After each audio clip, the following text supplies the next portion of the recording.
Allah.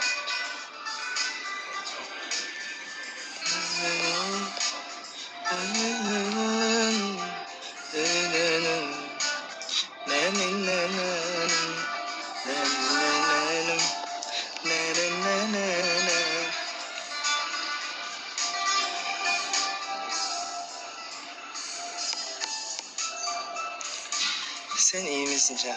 İyiyim şükür Allah'a Havliya Hanım. Siz necəsiz?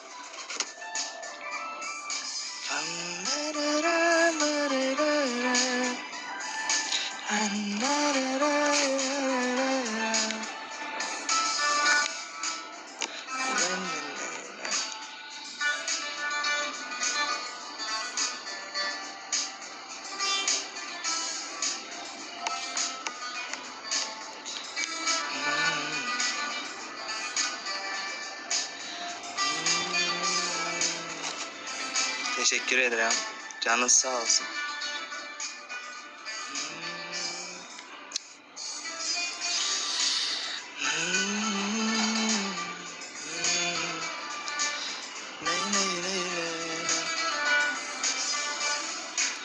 Hep iyi ol. Amin. Hepimiz iyi olaq. Kazaklar yoktu, hamısı Azerliydi. Bir zamanlar Kazaklar da var idi. Onların dilinde çok danışmadığım için onlara yayınım maraksız oldu. Ona göre de ben Kazakça söylesem narahat olmam. Onlar gelir.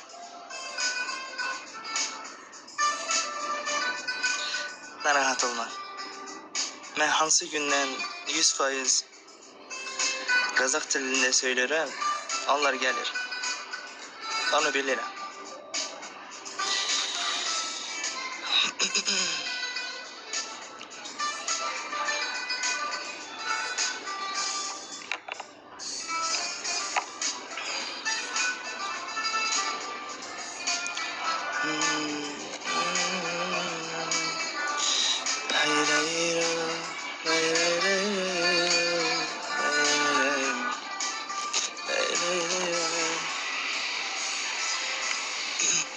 O'zbeklar ham bor.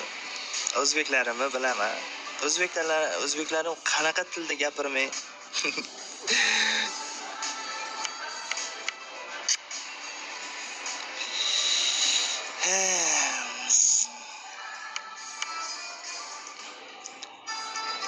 Millatiz nima?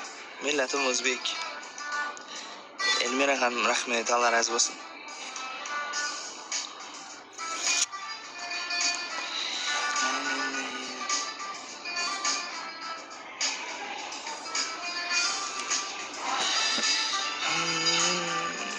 Sadece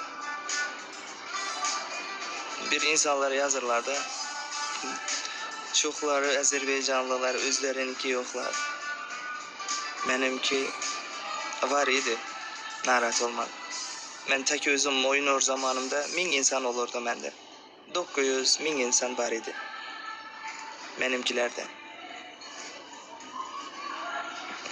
Elə minnet elə söyleş lazım değil. Hiç kim seni insanlara mecbur ede sevdirebilmez. İnsan kendiyle insanların muhabbetini kazanabilir. Allah istese sevdirir, istemese sevdirebilmez. Hiç kimse. Allah icazet verdi mi sevdiler. İcazet vermese siz alğan nəfəsi de alabilmirsiniz. O alğan nəfəsinizi de Allah icazet verdiği için yutursunuz içinize.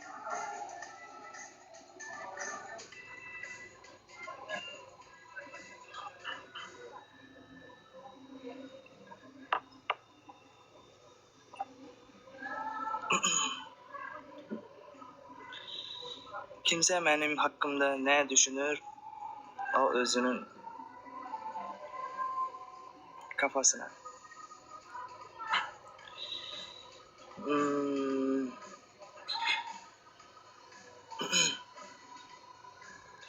ekran basıb oturamız olsa.